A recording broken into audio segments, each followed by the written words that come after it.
ഞങ്ങളും ക്രൂശിക്കപ്പെട്ട ക്രിസ്തുവിനെ പ്രസംഗിക്കുന്നു. മുദ്ര കിട്ടണം. ദൈവത്തിന് സ്തോത്രം. മുദ്ര.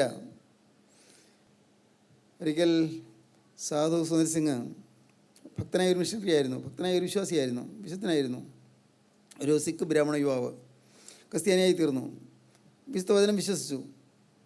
അദ്ദേഹത്തെ മാലാഖ കൂട്ടിക്കൊണ്ടുപോയി, സ്വർഗത്തിലേക്ക് കൊണ്ടുപോയി. ഭൂമിയിൽ ജീവിച്ചിരിക്കുന്ന ഭൂമിയിൽ തന്നെ ആളെ കൊണ്ടുപോയി. അവിടെ ചെന്ന് സ്വർഗത്തിൻ്റെ വാതിൽക്കൽ കൊണ്ടുപോയി നിർത്തി. സ്വർഗത്തിൻ്റെ വാതിൽക്കൽ കൊണ്ടുപോയി നിർത്തിയിട്ട് സുന്ദർ സിംഗിനോട് മാലാഖ പറഞ്ഞു, ഇവിടെ നിൽക്കുക, ചില കാഴ്ചകൾ കാണാമെന്ന് പറഞ്ഞു. ഭൂമിയിൽ നിന്ന് മരിച്ചു വരുന്നവർ സ്വർഗവാതിൽക്കൽ വരുന്നവരെ കാണാമെന്ന് പറഞ്ഞു. സുന്ദർ സിംഗ് ഇങ്ങനെ ആശ്ചര്യത്തോടെ നോക്കിയിരിക്കുകയാണ്. അപ്പോൾ ഒരാൾ ഭൂമിയിൽ നിന്ന് മരിച്ച് കടന്നു ചെല്ലുന്നു, ആത്മാവ്. ഉടനെ മാലാഖ ആളോട് പറഞ്ഞു, തടുത്തു, നിങ്ങൾക്ക് പ്രവേശനമില്ല. അയ്യോ, അതെന്താണ് പറഞ്ഞു? മാലാഖയ്ക്ക് എന്നെ അറിഞ്ഞുകൂടെ? ഞാൻ സുവിശേഷവേല ചെയ്യുന്നയാളാണ്, ഞാൻ സൺഡേ സ്കൂളിൽ പഠിപ്പിക്കുന്നയാളാണ്, ഞാൻ ഒട്ടേറെ കാര്യങ്ങളും ചെയ്യുന്നയാളാണ്, എന്നെ പരിചയമില്ലേ? സ്നേഹിത, അത് പറയാം, നിൽക്കുക, കുറച്ച് നിൽക്കുക, അല്പം കഴിയട്ടെ. ആ മരിച്ചു പോയ ആത്മാവോടെ നിൽക്കുക സ്വർഗവാതിക്കൽ. ഇത്തിരി കഴിഞ്ഞപ്പോൾ ഒരു ചെറുപ്പക്കാരൻ, യുവാവ് മരിച്ച് ആത്മാവ് കടന്നു ചെന്നു. സുന്ദർ സിംഗ് ഇതെല്ലാം കണ്ടുകൊണ്ടിരിക്കുക. ആ യുവാവ് മരിച്ച് കടന്നു ചെന്നപ്പോൾ വളരെ ആദരവോടെ മാലാഖമാരെ എതിരേറ്റ് കൊണ്ടുപോയി അങ്ങ് അകത്തേക്ക് കൊണ്ടുപോയി. അകത്തേക്ക് ഈ യുവാവിനെ, മരിച്ചു വന്ന യുവാവിനെ എതിരേറ്റ് സന്തോഷത്തോടെ കൊണ്ടുപോയി. അപ്പോൾ ഇദ്ദേഹം, ഈ ആദ്യം വന്നയാൾ പറഞ്ഞു, ഇത് ന്യായമാണോ? സ്വർഗത്തിലുണ്ടോ ഈ അനീതി? കഷ്ടം. ഞാൻ പഠിപ്പിച്ച ചെറുപ്പക്കാരനാണവൻ, ഞാനാണ് അവൻ വേദപുസ്തകം പറഞ്ഞു കൊടുത്തത്, ഞാനാണ് അവനെ സൺഡേ സ്കൂളിൽ പഠിപ്പിച്ചത്, അവന് ഞാൻ വേദപുസ്തകം പറഞ്ഞു കൊടുത്തതാണ്. ആ ചെറുക്കൻ, അവൻ മാനസാന്തരപ്പെട്ടത് എൻ്റെ വാക്ക് കേട്ടാണ്. എനിക്ക് പ്രവേശനമില്ല, അവന് പ്രവേശനം കൊടുത്തത്. ശരിയാണോ ഇത്? മാലാഖ പറഞ്ഞു, നിങ്ങളോട് അതിനെക്കുറിച്ച് ഒന്നും പറയാൻ എനിക്ക് അറിയാൻ പാടില്ല, എനിക്കറിയാവുന്ന ഇത്രയേ ഉള്ളൂ. ഞങ്ങളോട് രാജാവ് കൽപ്പിച്ചിട്ടിരിക്കുന്നത് രാജകുമാരൻ്റെ ചായയുള്ളവരൊക്കെ അകത്തേക്ക് വിടുക എന്നാണ്. നിങ്ങൾ എന്ത് വേല ചെയ്തെന്നോ, എന്തെങ്കിലും പ്രവർത്തിച്ചു വന്നോ, നിങ്ങൾ എന്തോരം പ്രാർത്ഥിച്ചു വന്നോ, എത്ര പ്രസംഗിച്ചെന്നോ, ഇതൊന്നും നോക്കാൻ ഞാൻ പറഞ്ഞിട്ടില്ല. ആകെ പറഞ്ഞിട്ടുള്ളത് രാജകുമാരൻ്റെ ചായ ഉണ്ടെങ്കിൽ അകത്തേക്ക് കടത്തി വിട്ടോളാൻ രാജാവ് കൽപ്പിച്ചിട്ടുണ്ട്.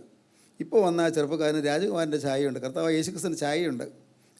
പിതാവായ ദൈവം പറഞ്ഞിരിക്കുന്നു, രാജകുമാരൻ്റെ, കർത്താവായ യേശുക്രിസ്തുവിൻ്റെ ചായയുള്ളവരെ അകത്തേക്ക് വിടുകയെന്ന്. നിങ്ങൾക്ക് ചായയില്ല. അപ്പോഴാണ് ഈ മനുഷ്യൻ സ്വന്തം ജീവിതത്തിലേക്ക് നോക്കുന്നത്. അപ്പോൾ വളരെ വികൃതമായ രൂപം, വികലമായ രൂപം, വളരെ വൈകൃതം പൂണ്ട രൂപം, വളരെ മോശപ്പെട്ട, വളരെ മ്ലേച്ഛമായ ഒരു ജീവിതം. അയ്യോ, എന്തൊരു ഭയങ്കരം! ഈ ഭൂമിയിൽ ജീവിച്ചപ്പോൾ ഇന്ന് വെളിപ്പെട്ടില്ല, നിത്യത്തിലേക്ക് ചെന്നപ്പോൾ ഉള്ള തനി നിറം വെളിപ്പെട്ടു, ആ അഴുക്ക് പൂണ്ട ജീവിതം വെളിപ്പെട്ടു. അയ്യോ, ഇതായിരുന്നു എൻ്റെ ജീവിതം എന്നപ്പോഴാണ് മനസ്സിലാക്കുന്നത്, ഇതായിരുന്നു എൻ്റെ ജീവിതം. കല്ലെടുത്തെറിയുന്ന വേഗത്തിൽ, വളരെ വേഗത്തിൽ ആ മനുഷ്യൻ്റെ ആത്മാവ് നരകത്തിൻ്റെ വാതിൽക്കലേക്ക് എറിയപ്പെട്ടു. സുന്ദർ സിംഗ് കണ്ട ദർശനമാണ്, സുന്ദർ സിംഗ് കണ്ട ദർശനം. നിങ്ങൾക്കിത് വായിക്കാം. ആധ്യാത്മിക ലോകം എന്ന് പറയുന്നൊരു പുസ്തകമുണ്ട് സുന്ദർ സിംഗിൻ്റെ, വായിക്കാം. ദ സ്പിരിച്വൽ വേൾഡ്, മലയാളത്തിലുണ്ട്. ദൈവത്തിന് സ്തോത്രം. പ്രിയപ്പെട്ടവരെ, ഈ ലോകത്ത് നാം എന്തെല്ലാം ചെയ്തു എന്നല്ല, നമ്മുടെ ഛായ മാറിയോ, സ്വഭാവം മാറിയോ, പ്രകൃതം മാറിയോ, നമ്മുടെ പ്രവൃത്തി മാത്രം മാറിയാൽ പോരാ, നമ്മുടെ പ്രകൃതം, നമ്മുടെ സ്വഭാവം മാറണം, പ്രകൃതി മാറണം, നേച്ചർ മാറിയോ? മാറിയില്ലെങ്കിൽ നാം പുറത്താണ്, നാം ദൈവസന്നിധിയിൽ എടുക്കപ്പെടുകയില്ല. മുദ്ര വേണം. ഇവിടെ വെച്ച് ക്രിസ്തുവിൻ്റെ മുദ്ര, ക്രിസ്തുവിൻ്റെ ഛായയാണ്, ക്രിസ്തുവിൻ്റെ എളിമ, ക്രിസ്തുവിൻ്റെ സ്നേഹം, ക്രിസ്തുവിൻ്റെ വിശുദ്ധി, ക്രിസ്തുവിൻ്റെ ക്ഷമ, ക്രിസ്തുവിൻ്റെ സൗമ്യത, ക്രിസ്തുവിൻ്റെ താഴ്മ. ദൈവത്തിന് സ്തോത്രം. ക്രിസ്തുവിൻ്റെ ലളിത ജീവിതം. പ്രിയപ്പെട്ടവരെ, ക്രിസ്തുവിൻ്റെ വിശാല മനസ്സ്, ശത്രുവെന്നോ മിത്രമെന്നോ കണക്കാക്കാതെ എല്ലാവരെയും സ്നേഹിക്കുന്ന സ്നേഹം. ഈ യേശുവിൻ്റെ സ്വഭാവം നമുക്ക് വന്നില്ലെങ്കിൽ നമുക്ക് മുദ്ര കിട്ടുകയില്ല, നാം പുറന്തള്ളപ്പെട്ടു പോകും. എത്ര പ്രാർത്ഥന ചൊല്ലിയാലും, ഏതെല്ലാം കൂദാശകൾ സംബന്ധിച്ചാലും, നാം എല്ലാ ഞായറാഴ്ചയും പള്ളിയിൽ പോയി കുർബാന കാണുക മാത്രമല്ല, കുർബാന കൊള്ളുകയും ചെയ്താലും, അതുകൊണ്ട് പോലും പ്രിയപ്പെട്ടവരെ, അതുകൊണ്ട് മാത്രം രക്ഷപ്പെടുകയില്ല. നിങ്ങൾ വിശ്വസിക്കുകയോ, നിങ്ങൾ വേണമെങ്കിൽ വിശ്വസിക്കാം, പറയുന്നത് കൃത്യമായിട്ടാണ് പറയുന്നത്. ഇവിടെ വെച്ച് ക്രിസ്തുവിൻ്റെ മുദ്ര പ്രാപിക്കണം, ക്രിസ്തുവിൻ്റെ ഛായ പ്രാപിക്കണം, ക്രിസ്തുവിൻ്റെ ഛായ പ്രാപിക്കണം. ഒറ്റ ദിവസം കൊണ്ട് ഛായ കിട്ടുമെന്ന് ഞാൻ പറയുന്നില്ല, ഒറ്റ ദിവസം കൊണ്ട് ആ ഇമേജ് കിട്ടുമെന്ന് ഞാൻ പറയുന്നില്ല. അതിനായിട്ട് ഒരു കാര്യം ചെയ്യണം. ഒന്നാമത് വീണ്ടും ജനിക്കണം, വീണ്ടും ജനനം. പഴയ മനുഷ്യൻ മരിച്ച് ഒരു പുതിയ മനുഷ്യൻ ജനിക്കണം. പഴയ സ്വഭാവം മരിക്കണം, ഒരു പുതിയ സ്വഭാവം ഉണ്ടാകണം. വീണ്ടും ജന്മം ഉണ്ടാകണം. വീണ്ടും ജന്മം. പുതുതായി ജനിച്ചില്ല എങ്കിൽ നിങ്ങൾ ദൈവരാജ്യം കാണുവാൻ ആർക്കും കഴിയുകയില്ല. പുതുതായൊരു ജന്മം വേണം. പ്രിയപ്പെട്ടവരെ, നിങ്ങൾക്ക് മനസ്സിലാകുന്നുണ്ടോ? ഈ ശരീരത്തിൽ നിന്ന് ജനിച്ചത് അപ്പൻ്റെ അമ്മയുടെയും മകനായി ജനിച്ചു, മകളായി ജനിച്ചു. എന്നാൽ അതിന് ശേഷം നാം ആത്മാവിൽ ജനിക്കണം, പരിശുദ്ധാത്മാവിനാൽ ജനിക്കണം. നമ്മുടെ പഴയ മനുഷ്യനെ ഉപേക്ഷിച്ച് ക്രിസ്തുവിനെ സ്വീകരിച്ച ഒരു പുതിയ മനുഷ്യനായി നാം ജനിക്കണം. അതാണ് ആത്മാവ് വീണ്ടും ജന്മം. ആ വീണ്ടും ജന്മത്തിൽ അപ്പോഴാണ് നമ്മുടെ ആന്തരാത്മാവിലാണ് വീണ്ടും ജന്മം. പുറമേ കാണുന്ന ഏതെങ്കിലും പ്രവൃത്തിയിലല്ല, പുറമേ കാണുന്ന ഏതെങ്കിലും ചടങ്ങുകളിലല്ല, ആചാരങ്ങളിലല്ല. അകത്താണ് ഈ വിപ്ലവം നടക്കേണ്ടത്. അകത്ത് വിപ്ലവം നടക്കണം, അകത്ത് വ്യത്യാസം വരണം. അവിടെ പിന്നെ ഇന്ന സഭയെന്ന് ഭേദമില്ല, ഇന്ന കക്ഷിയെന്ന് ഭേദമില്ല, ഇന്ന സമുദായമെന്ന് ഭേദമില്ല, ഇന്ന മതമെന്ന് ഭേദമില്ല. എല്ലാവരെയും യേശു ക്രിസ്തുവിൽ കൂടി സ്നേഹിക്കുകയാണ്, എല്ലാവരെയും മാനിക്കുകയാണ്, എല്ലാവരെയും ആദരിക്കുകയാണ്. ഞാൻ എല്ലാവരും എളിയവനെന്ന് തോന്നുകയാണ്. എന്തുകൊണ്ട്? യേശുവിന് സ്വഭാവം വരികയാണ്. അതാണ് യേശുവിന് സ്വഭാവം. ഹല്ലേലൂയ, ദൈവത്തിന് സ്തോത്രം. ദൈവത്തിന് വലിയ നാമം മഹത്വപ്പെടട്ടെ. പ്രിയപ്പെട്ടവരെ, ദൈവത്തിന് സ്തോത്രം. മുദ്ര ഏറ്റവരുടെ എണ്ണം നോക്കിയപ്പോൾ മുദ്ര ഏറ്റവരിൽ 12 ഗോത്രങ്ങൾ കാണുന്നുണ്ട്. യാക്കോബിൻ്റെ മക്കൾ 12 പേര്. പക്ഷേ പ്രതീക്ഷിക്കാത്ത ഒരാളെ കൂടുതൽ കാണുന്നു. അത് മനശ്ശെ ഗോത്രമാണ്. യോസേപ്പിന് എഫ്രൈം എന്നും മനശ്ശയിൽ നിന്നും 2 പേരുള്ള മക്കളുണ്ട്, 2 മക്കളുണ്ട്. എന്നാൽ അപ്പോൾ പ്രതീക്ഷിക്കാത്ത ഒരാൾ അവിടെ കയറി. പക്ഷേ ആ സ്ഥാനത്ത് നിന്ന് വേറൊരാൾ പോയി. ദാൻ ഗോത്രത്തെ കാണുന്നില്ല. യാക്കോബിൻ്റെ മക്കളിൽ ദാൻ ഗോത്രത്തെ കാണുന്നില്ല. നിത്യതയിലേക്ക് ചെല്ലുമ്പോൾ നാം പ്രതീക്ഷിക്കുന്ന ചിലരെ കാണുകയില്ല, പ്രതീക്ഷിക്കാത്ത ചിലരെ കാണുകയും ചെയ്യും. സ്തോത്രം.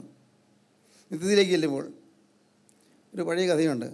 ഒരു രാജാവ്, അദ്ദേഹം രോഗിയായി കിടന്നു, മരിച്ചുപോയി. കൊട്ടാരത്തിലൊക്കെ വലിയ സംസാരമായി. രാജാവ് മരിച്ചുപോയല്ലോ, അദ്ദേഹം എങ്ങോട്ടായിരിക്കും പോയത്? വേലക്കാരടക്കം പറഞ്ഞു, അവർ സ്വർഗത്തിലേക്കായിരിക്കും പോയത്. വേറെ ഇല്ല, അദ്ദേഹം ഒരുപാട് യുദ്ധങ്ങളൊക്കെ നടത്തിയിട്ടുള്ള ആളാണ്, സ്വർഗത്തിലേക്ക് പോയില്ല, അദ്ദേഹം നരകത്തിലേക്കേ പോയുള്ളൂ. ഓരോരുത്തരും ഇങ്ങനെ ഒരു അഭിപ്രായം പറയുക. അപ്പോൾ രാജാവിൻ്റെ കൂടെ എപ്പോഴുമുള്ള ഒരു വയലിക്കാരനുണ്ട്. അവൻ പറഞ്ഞു, ഏതായാലും സ്വർഗത്തിലേക്ക് പോയിട്ടില്ല, ഉറപ്പാണ്. അതെന്താണെന്ന് നിങ്ങൾ പറയാൻ കാരണം, രാജാവ് എവിടെയെങ്കിലും യാത്ര പോകുന്നെങ്കിൽ മുൻകൂട്ടി അതിനുള്ള തയ്യാറെടുപ്പുകൾ നടത്താറുണ്ട്. എവിടെയെങ്കിലും യാത്ര പോകുന്നെങ്കിൽ മുൻകൂട്ടി തയ്യാറെടുപ്പുകൾ, അറേഞ്ച്മെൻറ്റ്സ് ഒക്കെ ചെയ്യും. ആ പോകുന്ന സ്ഥലത്തിൻ്റെ കാര്യങ്ങളൊക്കെ പറയും, അവിടെ പോകേണ്ട വഴികൾ പറയും, വിധങ്ങളൊക്കെ പറയും. ഇങ്ങനെ എല്ലാം എപ്പോഴും രാജാവ് എവിടെയെങ്കിലും പോകുന്നെങ്കിൽ ആ പോകുന്ന സ്ഥലത്തെക്കുറിച്ച്, യാത്രയെക്കുറിച്ചെല്ലാം ഇങ്ങനെ വിശദീകരിക്കാറുണ്ട്. ഒരിക്കലും സ്വർഗത്തെക്കുറിച്ച് വിശദീകരിച്ച് ഞാൻ കേട്ടിട്ടില്ല. രാജാവ് സ്വർഗത്തിലല്ല പോയത്. പ്രിയപ്പെട്ടവരെ, ആശയം നിങ്ങൾ മനസ്സിലായോ? ഇന്ന് അനേകം പേരും ചില അറിവുകൾ വെച്ചുകൊണ്ടിരിക്കുന്നുണ്ട്, പക്ഷേ ആത്മാവിൽ അനുഭവമില്ല. അറിവുകളുണ്ട്, അനുഭവമില്ല. സങ്കടത്തോട് പറയട്ടെ, സൺഡേ സ്കൂൾ അധ്യാപകരനേകർ, സുവിശേഷ പ്രസംഗകരനേകർ, വചനം പറയുന്നവരനേകർ, ബൈബിൾ ക്ലാസ് എടുക്കുന്നവരനേകർ, യൂത്ത് അസോസിയേഷൻകാരനേകർ, പ്രിയപ്പെട്ടവരെ, ഒന്നും തിരിച്ചറിയാതെ ഇങ്ങനെ ഒഴുകിപ്പോവുകയാണ്. ഒഴുകി അങ്ങ് നാശത്തിലേക്ക് ഒഴുകുകയാണ്. എന്തുകൊണ്ട്? യേശുക്രിസ്തുവിന് ചായ കിട്ടിയിട്ടില്ല. യേശുക്രിസ്തുവിന് ചായ കിട്ടണം. അതുകൊണ്ടാണ് ഞങ്ങൾ പറയാറ്, സഭയല്ല മാറേണ്ടത്, സമുദായമല്ല മാറേണ്ടത്, കക്ഷിയല്ല മാറേണ്ടത്, ഹൃദയമാണ് മാറേണ്ടത്. ഹൃദയം മാറണം. ഹൃദയം ക്രിസ്തുവിൻ്റെ ഇമേജായി തീരണം. ക്രിസ്തുവിൻ്റെ വെരി ഇമേജ്, അതേ ഇമേജായി തീരണം, അതേ ഛായയായി തീരണം. നമ്മുടെ ജീവിതത്തിൽ കൂടി റിഫ്ലക്റ്റ് ചെയ്യുന്നത് ക്രിസ്തുവിനെ ആയിരിക്കണം. ക്രിസ്തുവിനെ ആയിരിക്കും നമ്മുടെ ജീവിതത്തിൽ കൂടി പ്രതിബിംബിക്കേണ്ടത്. ദൈവത്തിന് സ്തോത്രം. ദൈവത്തിൻ്റെ വലിയ നാമം മുഹത്വപ്പെടട്ടെ. ചിലരുടെ പേര് കാണുന്നില്ല, ചിലരെ കാണുന്നില്ല. ദാൻ ഗോത്രത്തെ കാണുന്നില്ല, പ്രതീക്ഷിക്കാത്ത ഒരാളെ കാണുകയും ചെയ്യുന്നു. എന്തുകൊണ്ടാണ് ദാൻ ഗോത്രത്തെ കാണാതെ പോയത്? യാക്കോബിൻ്റെ മക്കൾ 12 പേരിൽ ഒരാളുണ്ട് ദാൻ, സംശയമില്ല. എന്തുകൊണ്ട് ദാൻ ഗോത്രം ഉപേക്ഷിക്കപ്പെട്ടു? നിത്യതയിലേക്ക് ചെന്നപ്പോൾ മുദ്രയേറ്റയുടെ നിരയിൽ ദാൻ ഗോത്രം ഇല്ല. പ്രതീക്ഷിച്ചു, യാക്കോബിൻ്റെ മക്കൾ 12 ഗോത്രങ്ങൾ, യാക്കോബിൻ്റെ മക്കൾ വരും, പ്രതീക്ഷിച്ചു. പക്ഷേ ഇല്ല, ആ കൂട്ടത്തിലില്ല. എന്താണ് കാരണം? നമുക്ക് വായിക്കാം. ഉൽപ്പത്തി പുസ്തകം 49 അധ്യായം 17 വാക്യം. ഉൽപ്പത്തി പുസ്തകം 49:17 വായിക്കുമ്പോൾ കാണാം, ദാൻ ഗോത്രത്തെ കാണാൻ കിട്ടാത്തതിന് കാരണമുണ്ട്. എന്താണത്? ദാൻ വഴിയിലൊരു പാമ്പും പാതയിലൊരു സർപ്പവുമാകുന്നു. അവൻ കുതിരയുടെ കുതികാൽ കടിക്കും, പുറത്തു കയറിയവൻ മലർന്നു വീഴും. യഹോവേ, ഞാൻ നിന്റെ രക്ഷയ്ക്കായി കാത്തിരിക്കുന്നു. ദൈവത്തിന് സ്തോത്രം. യാക്കോബ് മരിക്കാൻ കിടക്കുകയായിരുന്നു. അപ്പനായ യാക്കോബ് മരിക്കാൻ കിടക്കുമ്പോൾ മക്കൾ 12 പേരും ഇങ്ങനെ ചുറ്റി നിൽക്കുന്നുണ്ട്. ഗോത്രങ്ങൾ 12 പേരും ചുറ്റി നിൽക്കുന്നുണ്ട്. രൂബേനുണ്ട്, നഫ്താലിയുണ്ട്, ആശേരുണ്ട്, ദാനുണ്ട്, യോസേഫുണ്ട്, ബെന്യാമീനുണ്ട്, എല്ലാവരും ഉണ്ട്. അവർ 12 മക്കളും ചേർന്ന് നിൽക്കുകയാണ്. അപ്പൻ ഓരോരുത്തരെക്കുറിച്ച് ഓരോന്ന് പറഞ്ഞു വരികയാണ്.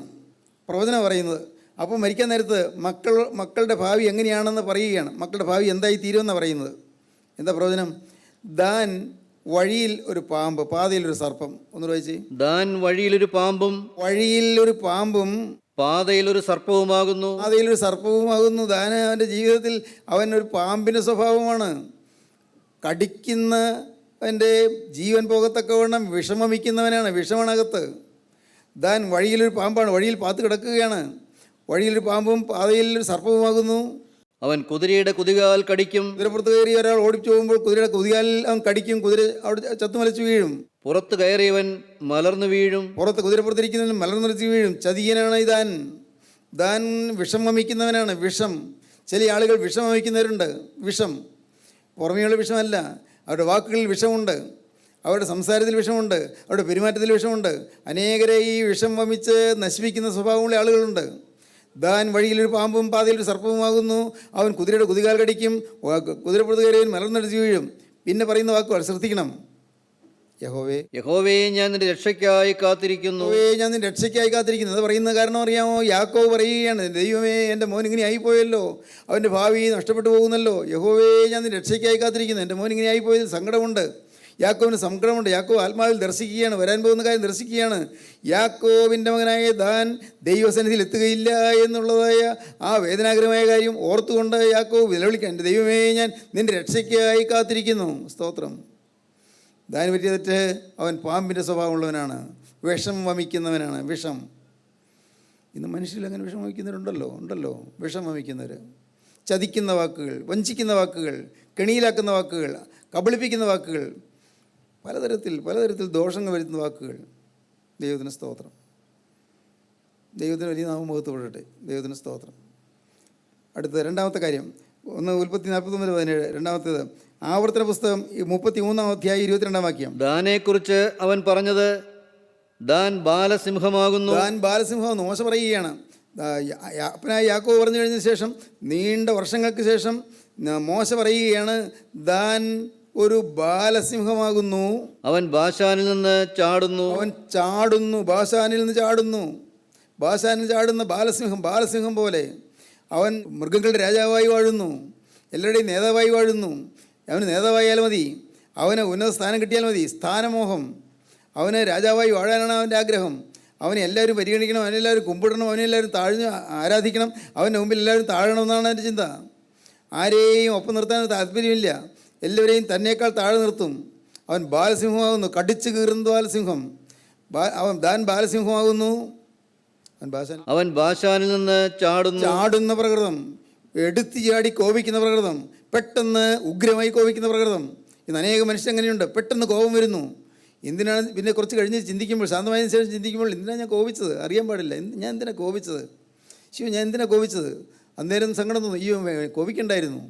പെട്ടെന്ന് കോപം വന്ന് പിള്ളേരെ ഉപദ്രവിക്കുന്നവരുണ്ട്, പിള്ളേരെ കഠിനമായി ശിക്ഷിക്കുന്നവരുണ്ട്. പെട്ടെന്ന് കോപം വന്ന് ഭാര്യയെ അടിക്കുന്നവരുണ്ട്. പെട്ടെന്ന് കോപം വന്ന് ഭർത്താവിനോട് മറുതലിച്ച് വീട് വിട്ട് ഇറങ്ങിപ്പോകുന്നവരുണ്ട്. പെട്ടെന്നുള്ള കോപം, പെട്ടെന്നുള്ള ചുണ്ടി. സിംഹത്തിൻ്റെ സ്വഭാവം. ദാൻ ബാലസിംഹമാകുന്നു. അവൻ ബാശാനിൽ ചാടുന്നു. 1 ദാൻ പാമ്പ്, 2 ദാൻ സിംഹം, 3 മൂന്നാമത്തേത് ന്യായാധിപരുടെ പുസ്തകം 5-ാം അധ്യായം 17-ാം വാക്യം. ഗിലെയാദ് യോർദാനക്കരെ പാർത്തു. ദാൻ കപ്പലുകൾക്കരികെ താമസിക്കുന്നതെന്ത്? ദാൻ കപ്പലുകൾക്കരികെ ഇപ്പോൾ താമസിക്കുന്നതെന്ത്? ദൈവത്തിന് സ്തോത്രം. എന്താ കാരണം? അതിൻ്റെ കാര്യം മനസ്സിലായോ? അന്ന് വലിയ യുദ്ധം നടക്കുകയാണ്. അന്ന് ഗോത്രങ്ങളെല്ലാം യുദ്ധത്തിന് പോവുകയാണ്. ദാൻ മാത്രം യുദ്ധത്തിന് പോയില്ല. ദൈവം നടത്തുന്ന യുദ്ധമാണ്. ദൈവജനം നടത്തുന്ന യുദ്ധമാണ്. ദൈവത്തിൻ്റെ സഹായത്തിൽ നടത്തുന്ന യുദ്ധമാണ്. ഈ യുദ്ധം എന്നൊക്കെ പറയുന്നത്, വേദത്തിൽ പറയുന്ന യുദ്ധങ്ങൾ എന്ന് പറയുന്നതെല്ലാം വാസ്തവത്തിൽ അത് എല്ലാം സിംബൽസാണ്, എല്ലാം സിംബോളിസമാണ്, എല്ലാം പ്രതീകാത്മകമാണ്. പിശാചിനുള്ള യുദ്ധത്തെ കാണിക്കുന്നത്. പിശാചിനുള്ള യുദ്ധം. ദാൻ യുദ്ധത്തിനിറങ്ങിയില്ല. സുവിശേഷ വേല ഒരു യുദ്ധമാണ്. പ്രാർത്ഥനാ യോഗങ്ങളൊരു യുദ്ധമാണ്. എന്താണ് ഇതിൻ്റെ അർത്ഥം? പ്രാർത്ഥനാ യോഗം നടത്തുമ്പോൾ ഭീകരന്മാരായി പിശാചുകളോട് പടവെട്ടുകയാണ്. ദൈവദൂതന്മാർ വന്ന് പിശാചിൻ്റെ സേനയോട് പടവെട്ടുകയാണ്. അനേകം പേരിലിരിക്കുന്ന ദുഷ്ടപിശാചുക്കളെ ഇറക്കി വിടുകയാണ്. അനേകം പേരിൽ അമർന്നിരിക്കുന്ന ദുഷ്ടപിശാചുക്കളെ, ദൂരാത്മാക്കളെ, ഭൂതാത്മാക്കളെ എല്ലാം ആ ഹൃദയത്തിൽ നിന്ന് ഓടിച്ചകറ്റുകയാണ്. മാലാഖമാർ ചെയ്യുന്ന കാര്യമാണത്. ദൈവത്തിൻ്റെ പ്രകാശം വരുമ്പോൾ പാമ്പുകളും അതുപോലെ തേളുകളും എല്ലാം വെളിച്ചം വരുമ്പോൾ ഇരുളിലേക്ക് മാറുന്നതുപോലെ നമ്മുടെ ജീവിതത്തിൽ, നമ്മുടെ ഹൃദയത്തിൽ നിന്ന് ഈ വേണ്ടാത്ത കാര്യങ്ങളെല്ലാം മാറിപ്പോവുകയാണ്. യുദ്ധമാണത്. ദാൻ യുദ്ധത്തിൽ അലസനായിപ്പോയി, കപ്പലുകൾക്കരികെ പാർത്തു, യുദ്ധരംഗത്തേക്ക് പോയേയില്ല. അത് യുദ്ധം ഒരു വിഷയമായിരുന്നില്ല. ദൈവജനം യുദ്ധം ചെയ്യുമ്പോൾ, ദൈവജനം കർത്താവിൻ്റെ വേല ചെയ്യുമ്പോൾ ആ വേലയിൽ ഉത്സാഹം കാണിക്കാതെ പിന്നോട്ട് മാറി നിൽക്കുന്നു. അനേകം പേര് നിന്ന് ഏറ്റും ആക്ഷേപമേറ്റും പരിഹാസമേറ്റും യുദ്ധം ചെയ്യുമ്പോൾ, കർത്താവിൻ്റെ വേല ചെയ്യുമ്പോൾ ചിലർ മാറി നിൽക്കുന്നു. എന്നെക്കൊണ്ട് വയ്യ, ഞാൻ ഈ ചീത്തയൊന്നും കേൾക്കാൻ എന്നെക്കൊണ്ട് വയ്യ. ആ കൂട്ടായ്മയിൽ പോയ ആളുകൾ എന്നെ കളിയാക്കും. വേണ്ട, അങ്ങോട്ട് പോകണ്ട. പ്രിയപ്പെട്ടവരെ, എന്താ കാരണം അറിയാമോ? നിന്ന വഹിക്കാൻ മനസ്സില്ല. യുദ്ധത്തിന് തയ്യാറല്ല. യുദ്ധത്തിന് തയ്യാറാകണം. യുദ്ധം എന്ന് പറയുന്നത് കൈകൊണ്ടുള്ള യുദ്ധമല്ല കേട്ടോ, ആയുധം കൊണ്ടുള്ള യുദ്ധമല്ല. അത് മാനസികമായ ഒരു ആന്തരിക സംഘടനമാണ്. പിശാചും ദൈവവും തമ്മിലുള്ള യുദ്ധമാണ്. യേശുക്രിസ്തുവും അന്തിക്രിസ്തുവും തമ്മിലുള്ള യുദ്ധമാണ്. അത് നമ്മിൽ നിറവേറുകയാണ്. നാം ഓരോരുത്തരിലും യുദ്ധക്കളമാണ്. എൻ്റെ ഹൃദയം, പ്രിയപ്പെട്ടവരെ, നിങ്ങളുടെ ഹൃദയം അതൊരു രണഭൂമിയാണ്, യുദ്ധക്കളമാണ്. ആ യുദ്ധക്കളത്തിൽ അവിടെ പിശാചിൻ്റെ സേവകന്മാരും അവർ കർത്താവിനോട് പടവെട്ടിക്കൊണ്ടിരിക്കുകയാണ്, കർത്താവിനോട് യുദ്ധം ചെയ്തുകൊണ്ടിരിക്കുകയാണ്. കർത്താവും അന്തിക്രിസ്തുവും തമ്മിലുള്ള യുദ്ധം, അത് മനുഷ്യനാണ് അതിൻ്റെ യുദ്ധക്കളം. ഈ യുദ്ധക്കളത്തിൽ നമുക്ക് കേടുവരാതിരിക്കണമെങ്കിൽ നാം ക്രിസ്തുവിൻ്റെ കൂടെ നിൽക്കണം, അല്ലെങ്കിൽ നാം വീണുപോകും. ദൈവത്തിന് സ്തോത്രം. ദാൻ യുദ്ധത്തിൽ അലസനായിപ്പോയി, യുദ്ധത്തിന് പോയില്ല. മറ്റെല്ലാവരും യോഗത്തിന് പോയി, ദാൻ യോഗത്തിന് പോയില്ല. യോഗം എന്ന് പറഞ്ഞാൽ ആത്മാവിൻ്റെ യുദ്ധം. മറ്റുള്ളവരും കൂട്ടായ്മയ്ക്ക് പോയി, ദാൻ അങ്ങോട്ട് പോയില്ല. മറ്റു പലരും കൂട്ടായ്മ വിളിച്ചു. എന്നെക്കൊണ്ട് വരിക, ഞാനതൊക്കെ എന്താ, എനിക്ക് അതിൻ്റെ ആവശ്യമൊന്നുമില്ല, എനിക്ക് പള്ളിയുണ്ട്, നമസ്കാരമുണ്ട്, സൺഡേ സ്കൂളുണ്ട്, അങ്ങനെയുള്ള കൂട്ടായ്മയ്ക്ക് എന്നെ കിട്ടില്ല. ദൈവത്തിന് സ്തോത്രം. ഇങ്ങനെയൊക്കെ പറയുന്ന ആളുകൾ ധാരാളമുണ്ട്. എന്നോട് പറയാറുണ്ട് ചിലർ, ഇങ്ങനെയൊക്കെ പറയുന്ന ആളുകൾ ധാരാളമുണ്ട്. പക്ഷേ മോനെ, നീ യുദ്ധത്തിന് ഇറങ്ങിയില്ലെങ്കിൽ, ഇന്ന് യുദ്ധത്തിൻ്റെ കാഹളം മുഴങ്ങുമ്പോൾ നീ ഇറങ്ങി ചാടി വന്നില്ലെങ്കിൽ നിൻ്റെ പേരിൽ കുറ്റം വരും, നിനക്ക് ശിക്ഷ വരും, നിൻ്റെ പേര് മുദ്രയേറ്റയുടെ നിലയിൽ കിട്ടുകയില്ല. ഒന്നാമത്തെ കാര്യം, താൻ ഒരു സർപ്പം. രണ്ടാമത്, താൻ ഒരു സിംഹം. മൂന്ന്, താൻ യുദ്ധത്തിൽ അലസൻ. നാലാമത്തേത് എന്താണ്? വായിക്കാം. ന്യായാധിപന്മാരുടെ പുസ്തകം 18-ാം അധ്യായം 16 മുതൽ 18 വാക്യങ്ങൾ. ന്യായാധിപന്മാരുടെ പുസ്തകം 18-ാം അധ്യായം 16-18. യുദ്ധസന്നദ്ധരായ ദാന്യർ 600 പേരും വാതിക്കൽ നിന്നു. ദാൻ ഗോത്രത്തിലുള്ളവർ 600 പേരും വാതിക്കൽ നിന്നു. ദേശം ഉറ്റുനോക്കുവാൻ പോയിരുന്നവർ 5 പേരും അകത്ത് കിടന്നു. കൊത്തുപണിയായ വിഗ്രഹവും ഏഫോദും ഗൃഹബിംബവും വാർപ്പ് പണിയായ വിഗ്രഹവും എടുത്തു. പുരോഹിതൻ യുദ്ധസന്നദ്ധരായ 600 പേരുടെ അടുക്കൽ നിന്നിരുന്നു. സ്തോത്രം. ദാൻ എന്താ എടുത്തത്? വിഗ്രഹങ്ങൾ എടുത്തു. വിഗ്രഹാരാധന. ദാൻ ഗോത്രം സത്യദൈവത്തെ ആരാധിച്ചു തുടങ്ങിയവരാണ്. അബ്രഹാമിനവനായി, ഇസ്ഹാക്കിനവനായി, യാക്കോബിനവനായി ദാൻ, അവൻ പക്ഷേ വിഗ്രഹാരാധിയായിപ്പോയി. അപ്പൻ്റെ അപ്പനും എല്ലാവരും സത്യദൈവ വിശ്വാസികളായിരുന്നു. എന്നാൽ ദാനോ, അവൻ വിഗ്രഹാരാധിയായിപ്പോയി. പൂർവ്വന്മാരുടെ കാലത്ത് നമുക്കൊരു വിശ്വാസം ഉണ്ടായിരുന്നു, പുണ്യപിതാക്കന്മാരുടെ കാലത്ത് ഒരു വിശ്വാസം ഉണ്ടായിരുന്നു. എന്നാൽ ഇന്ന് വിശ്വാസമെല്ലാം ത്യജിച്ചു, തോന്നിയതുപോലെ ജീവിക്കുകയല്ലേ. മദ്യപാനം, കഞ്ചാവ്, മയക്കുമരുന്ന്, ബ്ലൂ ഫിലിം, എന്തു വേണ്ടു, എന്തെല്ലാം തിന്മകൾ, ഇൻ്റർനെറ്റിൽ കൂടിയുള്ളതായ ഫ്രണ്ട്ഷിപ്പുകൾ. മക്കളെ, ഇതെല്ലാം ദോഷമാണ്. ഈ ഇൻ്റർനെറ്റ് ഫ്രണ്ട്ഷിപ്പിലെല്ലാം വലിയ അപകടം പതിയിരിക്കുന്നുണ്ട്. പിള്ളേർക്ക് മനസ്സിലാവില്ല. പിള്ളേർ വിചാരിക്കും യോന സാർ പഴഞ്ചനായതുകൊണ്ട് അങ്ങനെ പറയുന്നത്. പഴയ പാരമ്പര്യ, അതുകൊണ്ട് 18-ാം നൂറ്റാണ്ടിൽ മറ്റു ജീവിച്ചിരിക്കുന്ന മനുഷ്യൻ, അതുകൊണ്ടാണ് ഇങ്ങനെയൊക്കെ പറയുന്നത്. മക്കളെ, ഞാൻ നിങ്ങളുടെയൊക്കെ പ്രായം കഴിഞ്ഞ് പോകുന്നതാണ്. ഈ പ്രായത്തിൽ കൂടി കടന്നു പോകുന്നത്, നിങ്ങളുടെയൊക്കെ ഈ ചെറുപ്രായത്തിൽ കൂടെയൊക്കെ ഞാനും കടന്നു പോകുന്നതാണ്. ദൈവത്തിന് സ്തോത്രം. ദൈവത്തിന് വലിയ നാമം മഹത്വപ്പെടട്ടെ. ഞാൻ പറയട്ടെ, ദൈവത്തിന് സ്തോത്രം. ജീവനുള്ള ക്രിസ്തുവിനെ ഭയന്നും ക്രിസ്തുവിനെ സ്നേഹിച്ചും ക്രിസ്തുവിനെ ആദരിച്ചുകൊണ്ട് ജീവിതം നയിച്ചില്ലെങ്കിൽ അപകടമാണ്. വിഗ്രഹാരാധനയിലേക്ക് പോകരുത്. എന്താണ് വിഗ്രഹാരാധന? ദൈവത്തിന് സ്തോത്രം. ഇന്ന് പ്രിയപ്പെട്ടവരെ, നിങ്ങൾക്കറിയാമോ, എൻ്റെ യേശുവിനേക്കാൾ കൂടുതൽ ഞാൻ എൻ്റെ ഭാര്യയെ സ്നേഹിച്ചാൽ ഭാര്യ വിഗ്രഹമാണ്. എൻ്റെ യേശുവിനേക്കാൾ കൂടുതൽ ഞാൻ മക്കളെ സ്നേഹിച്ചാൽ മക്കൾ വിഗ്രഹമാണ്. എൻ്റെ യേശുവിനേക്കാൾ കൂടുതൽ വരുമാനത്തെ സ്നേഹിച്ചാൽ വരുമാനം വിഗ്രഹമാണ്. യേശുവിനേക്കാൾ കൂടുതൽ വീടിനെ സ്നേഹിച്ചാൽ വീട് വിഗ്രഹമാണ്. യേശുവിനേക്കാൾ കൂടുതൽ ഞാൻ ഈ ഭൂമിയിൽ എന്തിനെങ്കിലും സ്നേഹിച്ചാൽ അത് വിഗ്രഹമാണ്. നിങ്ങൾക്ക് മനസ്സിലാകുമ്പോൾ എനിക്ക് അറിഞ്ഞുകൂടാ. വിഗ്രഹങ്ങളെല്ലാം തച്ചുടയ്ക്കണം എന്ന് പറഞ്ഞാൽ ഹൃദയത്തിൽ നിന്ന് എല്ലാ വിഗ്രഹങ്ങളും എടുത്തു മാറ്റണം. വിഗ്രഹങ്ങളെല്ലാം എടുത്തു മാറ്റണം. ദൈവത്തിന് സ്തോത്രം. വിഗ്രഹാരാധന മാറ്റണം. വിഗ്രഹാരാധനയിലേക്ക് പോകരുത്. ജീവനുള്ള ദൈവത്തിൻ്റെ മക്കളാണ് നാം. ദൈവത്തിൻ്റെ ജനമാണ്.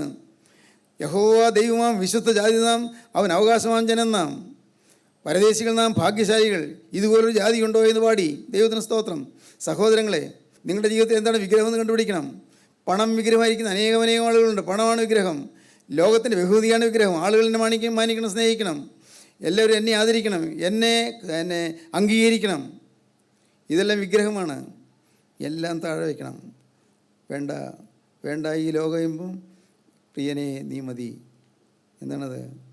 വേണ്ട, എനിക്ക് എൻ്റെ യേശു മതി, യേശു മതി. സ്തോത്രം. സഹോദരങ്ങളെ, ഞാൻ നിങ്ങളോട് പറയട്ടെ, 17-ാമത്തെ വയസ്സിൽ അങ്ങനെ തീരുമാനം എടുത്തതാണ് ഞാൻ. അത്ഭുതകരമായിരുന്നു ആ തീരുമാനം. ഞാനൊരു നീതിമാനായിട്ടാണ് പള്ളിയിൽ പോയത്, വളരെ നീതിമാനായിട്ട്. കാരണം പ്രകടമായ പാവമൊന്നും വന്നിട്ടില്ല. കുടിക്കില്ല, വലിക്കില്ല, വേണ്ടാതിനൊന്നുമില്ല, ചെയ്ത ഫ്രണ്ട്ഷിപ്പില്ല, എഴുതാത്ത കാര്യങ്ങളൊന്നും അറിയാൻ പാടില്ല, ചെയ്ത ശീലങ്ങളില്ല. ഒരു നീതിമാനായിട്ടാണ്.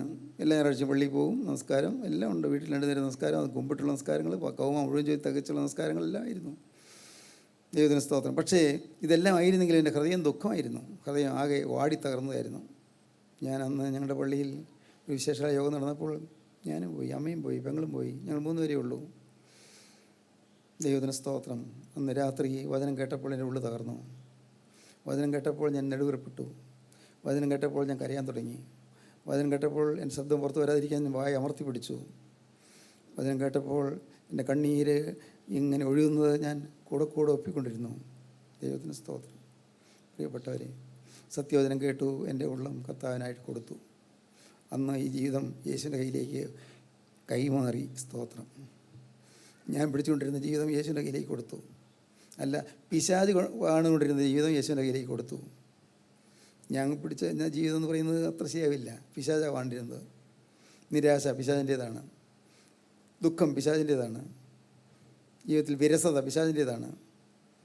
ആരോടോ ഒരു പ്രത്യേക ഒരു വ്യക്തിയോടല്ല, ആകെ ഒരു പകയും വിദ്വേഷവും എല്ലാമായിട്ട്, കോപവും, ഭയങ്കര കോപം, എല്ലാം പിശാചിൻ്റേതാണ്.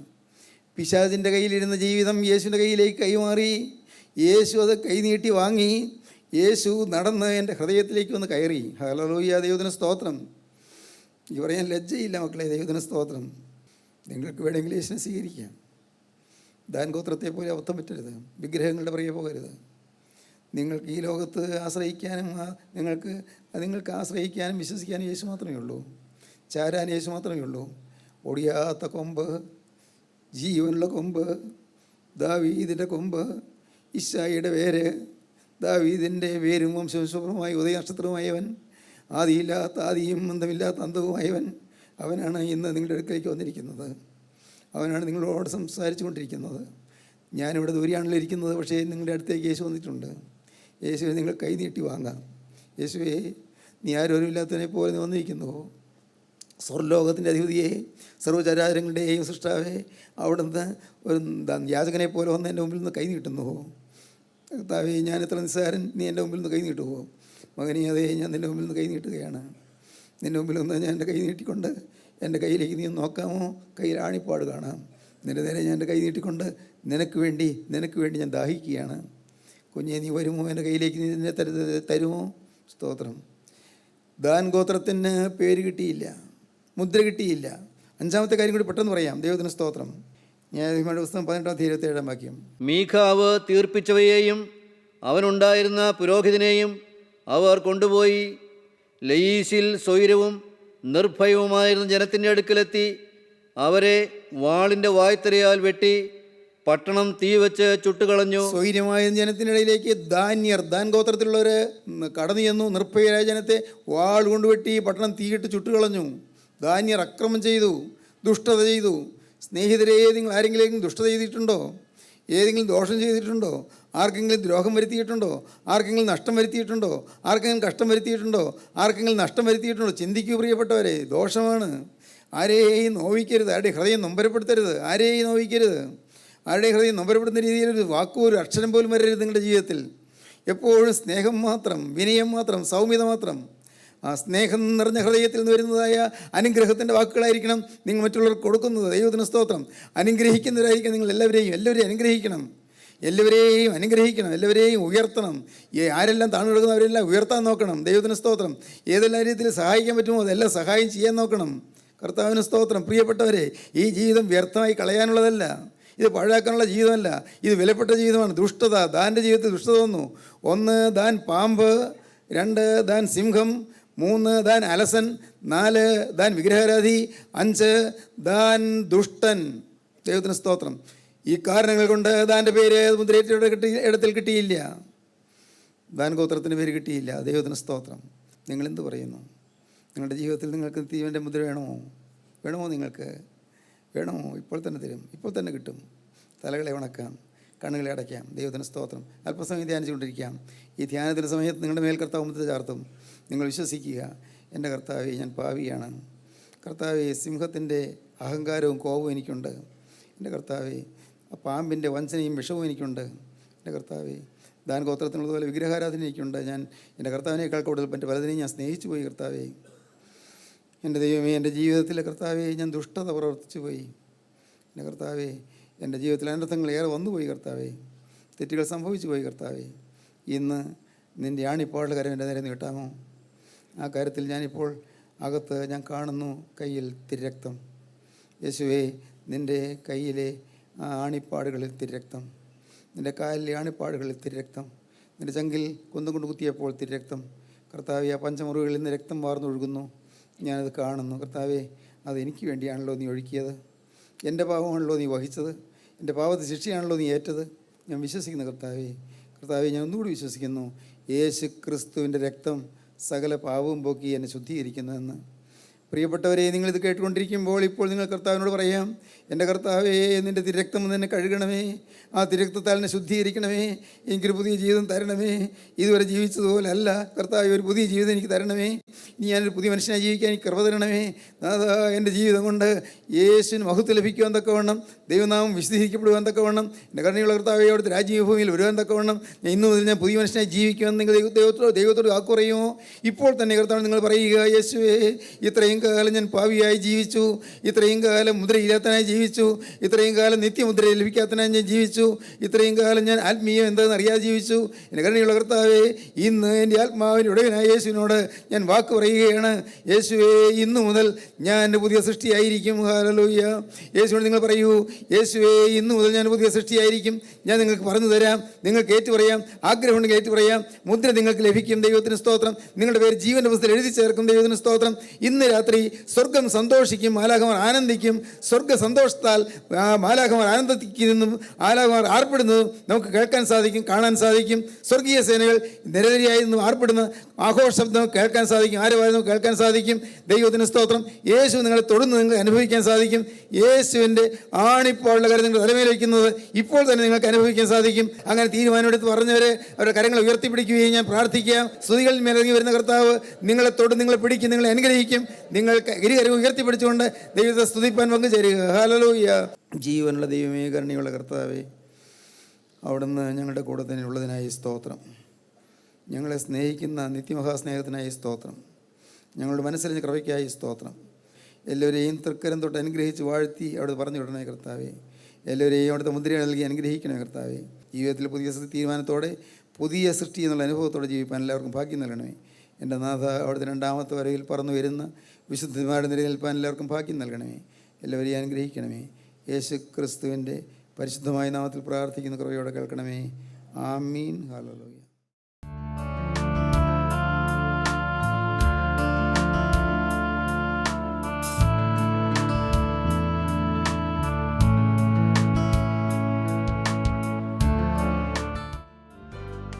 അമൃതധാര എല്ലാ ശനിയാഴ്ചയും രാവിലെ 6:30 മുതൽ 7 മണി വരെ നിങ്ങളുടെ സൂര്യ ടിവിയിൽ.